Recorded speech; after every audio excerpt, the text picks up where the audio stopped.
viajando no tempo para mostrar o passado em todo momento. Imagine a vida, as pessoas e os sonhos de outros séculos. Antigos privilégios. 500 anos o Brasil Império na TV. Informação do passado para você aprender.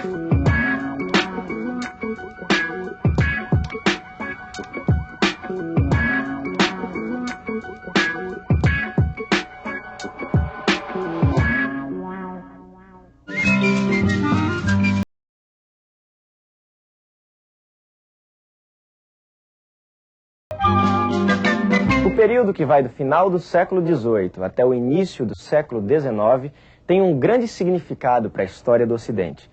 Naquela época, as monarquias, que pareciam eternas, começaram a desmoronar. Nascia o mundo contemporâneo. A Europa ingressa no século XIX com uma nova forma de pensar e num clima de guerra. Napoleão Bonaparte, imperador da França, desafiava o poder dos reis absolutistas. Em 1806, já era senhor da Europa Ocidental. Mas e em Portugal? Como está a situação aí, Joaquim Vaz? Muito difícil. A França ameaça invadir o país se o príncipe Dom João não declarar guerra à Inglaterra. No entanto, há muito tempo que Portugal depende economicamente dos ingleses. Creio que não há outra saída, senhores.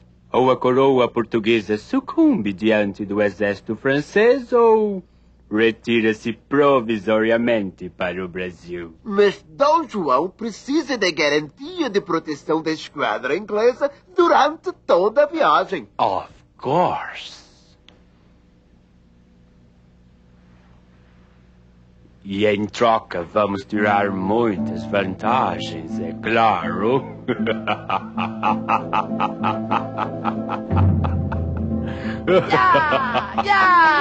Emanuel, os franceses estão chegando! Podes vir, Napoleão! Podes vir que eu estou pronto para o combate! Deixa-te de tolices, miúdo! Por enquanto, o combate é para ver quem consegue embarcar para o Brasil. Dizem que tem mais de 10.000 pessoas no porto em busca de um lugar nos navios.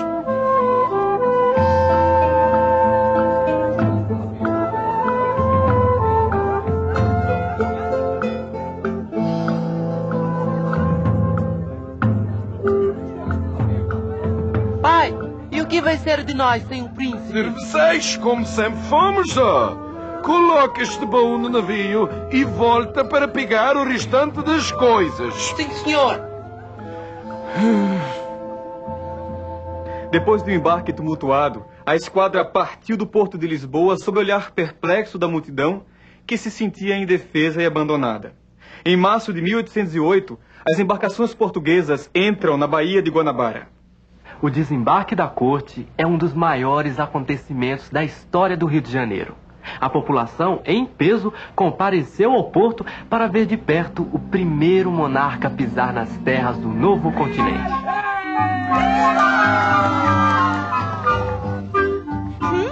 Que horror! Antes Luanda, Moçambique ou Timor, a esta pedentina que é o Rio de Janeiro. Calma, mulher. Aos poucos vou realizar melhoramentos aqui. Logo esta cidade será digna da realeza. Meu Deus! Quem é aquele homem tão feio com aquela mulher horrorosa? Não digas isto do nosso príncipe.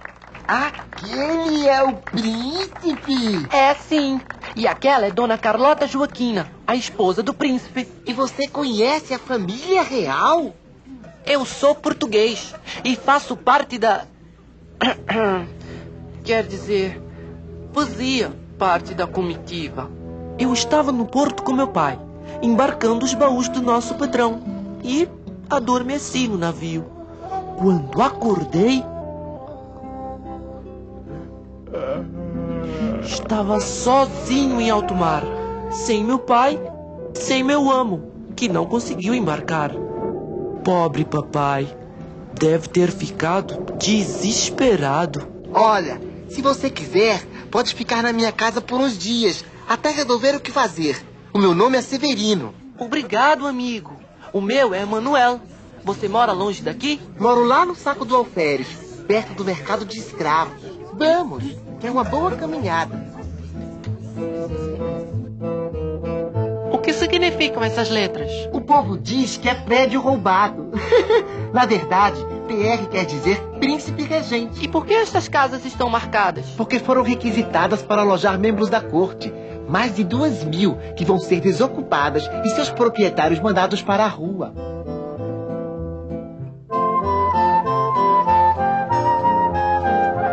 E a sua casa também foi requisitada? Ah, nem o nobre ia querer morar na minha casa. Entra! Benção, pai. Deus te abençoe, filho. Este aqui é o Emanuel. Como vai, Emanuel? Pai, ele veio de Portugal por acaso e não tem onde morar. Às vezes o acaso pode trazer grandes oportunidades, Emanuel. Se você tiver jeito e quiser ser meu aprendiz, em pouco tempo consegue o dinheiro para voltar a Portugal. É. Essa cidade agora vai começar a crescer. O Alvará de 1º de abril é uma lei que permite o desenvolvimento de qualquer atividade industrial no Brasil. Outra boa notícia é que o príncipe já deu o aval para a criação do Banco do Brasil, o que será para nós ótimo. O problema é que com a abertura dos portos fica difícil concorrer com os produtos ingleses que são mais baratos e melhor qualidade. Não se enganem, meus senhores. O interesse dos ingleses é manter uma posição cada vez mais privilegiada no Brasil. A Inglaterra foi a maior beneficiária da abertura dos portos brasileiros às nações amigas. Até mesmo porque, naquele momento, era o único país europeu em condições de enviar embarcações ao Brasil. Outras medidas adotadas por Dom João vieram beneficiar ainda mais a posição econômica dos ingleses. E por estarem justos e acordados, as coroas de Portugal e Inglaterra assinam os tratados de aliança e amizade e de comércio e navegação, através dos quais reafirmam os laços de cooperação e fraternidade que sempre existiram entre as duas nações. Fraternidade?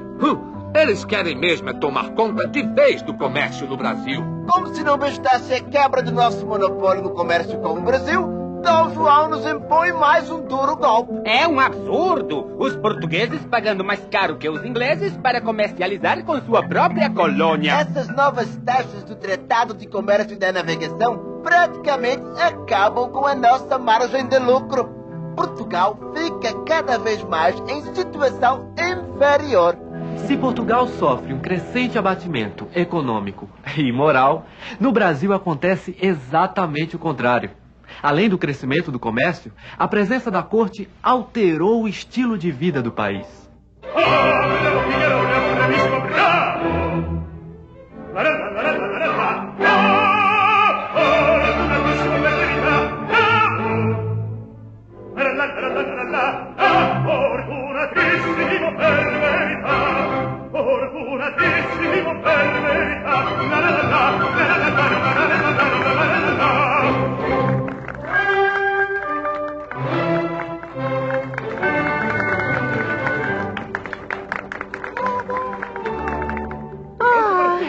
Quando teremos mais espetáculos como esse? Nesta cidade não tem nada para se fazer. Calma, mulher. Amanhã mesmo vamos à recepção oferecida pelo Visconde de Vila Nova à princesa Carlota Joaquina e suas filhas. Maravilhoso! Adoro festas, sarau e espetáculos. Já sei. Mais dinheiro para modistas e cabeleireiros franceses. Você não vai querer que eu apareça na corte feito uma mendiga? Vai! Rio de Janeiro, março de 1814. Senhor meu pai, vossa bênção. Por aqui as coisas vão muito bem. Continuo trabalhando com o Sr. Januário e os negócios caminham bem. Após 7 anos da minha chegada, fico abismado com as mudanças ocorridas na cidade. As ruas foram ampliadas e calçadas e o comércio está repleto de lojas. Mas os velhos costumes permanecem. Os festejos de rua ainda são o maior divertimento popular. Emanuel, hora de fechar a loja. Hoje tem espetáculo no Teatro do Largo do Rosário. Então, princesa, estás gostando do baile? Não podem esses mosquitos horríveis! O que tens aí, negra? Bolinho de mandioca com frutas. Eu nunca vou me acostumar com o cardápio pobre deste povo.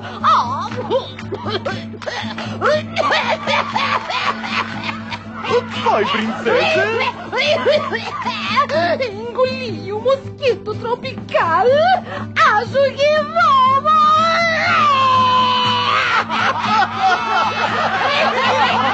Falada princesa em praça pública! Isso da cadeia! Se os homens da intendência aparecerem aqui...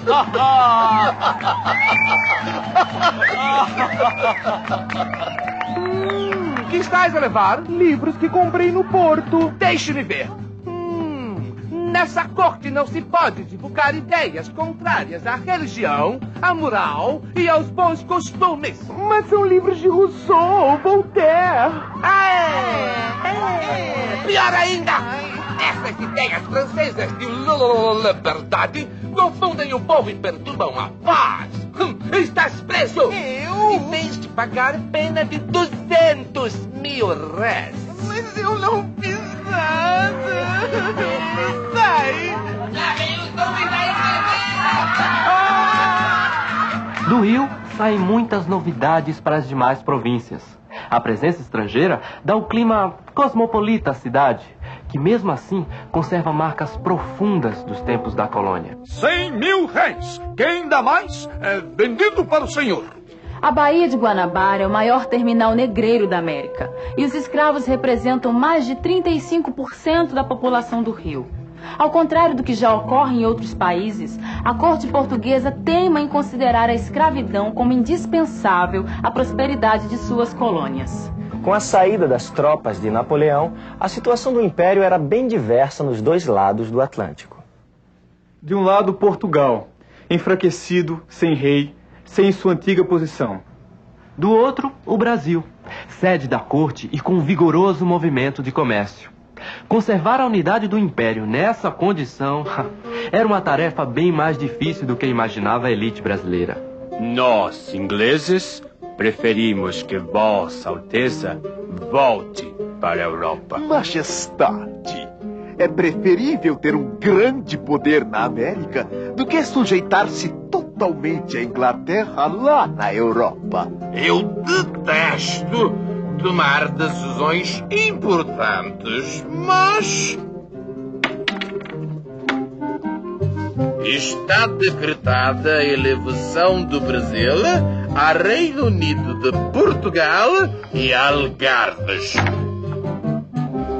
Severino, ouça essa notícia. Estourou uma revolta em Pernambuco e o governador da província fugiu para o Rio. E o que pretendem os revoltosos? Criar uma república junto com as outras províncias que aderiram ao movimento. A revolta de Pernambuco no Brasil e uma conspiração liberal sufocada em Lisboa deram início a uma série de acontecimentos que iriam aumentar as tensões no Império Português. A aclamação de Dom João VI como monarca do Reino Unido reforçou o peso político do Brasil no Império Português, o que irritou ainda mais os súditos na Europa. Lisbonenses!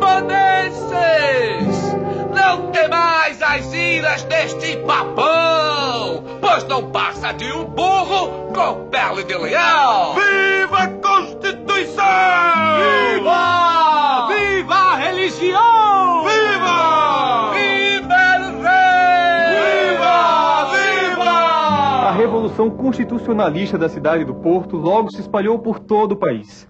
O movimento propõe o fim do antigo regime e a elaboração de uma Constituição. Esse acontecimento teve grande repercussão no Brasil, de onde fala Tainá Funiô. No Pará e na Bahia já surgiram as primeiras manifestações de apoio ao movimento do Porto. Com o juramento do clero e das autoridades, a Constituição estabelecida pelas Cortes de Lisboa. Vamos ver a situação no Rio de Janeiro. As tropas portuguesas da divisão auxiliadora exigem do soberano o juramento imediato das bases da futura Constituição portuguesa e a demissão de alguns membros do governo. Ao contrário do que imaginavam os brasileiros, o movimento do Porto não era tão liberal quanto parecia. Aceitava algumas mudanças, desde que se preservasse a monarquia, a religião católica e principalmente que se restabelecessem os antigos papéis. Portugal retomar seu poder de metrópole e o Brasil voltar à condição de colônia. Emanuel, Dom João anunciou sua partida para Portugal. Vai deixar seu filho Dom Pedro no Brasil como príncipe regente. E por que você não se candidata a deputado para representar o Brasil nas Cortes de Lisboa? Caros eleitores, votem em mim! Vou defender uma Constituição que garante os direitos e liberdades individuais, que limite os poderes do soberano e que dê voz à sociedade. Muito bem, senhor deputado. Agora vamos nos juntar ao povo que prepara uma despedida especial para a corte no sábado de Aleluia. A simulação do enforcamento de alguns membros do governo, como o intendente da polícia e o comandante das forças militares, às vésperas do embarque da corte para Portugal, representava, simbolicamente, o espírito dos brasileiros com relação à autoridade portuguesa. Veja no próximo episódio como a partida de Dom João VI criou condições para o confronto entre forças tradicionais e renovadoras que iriam marcar as primeiras décadas do século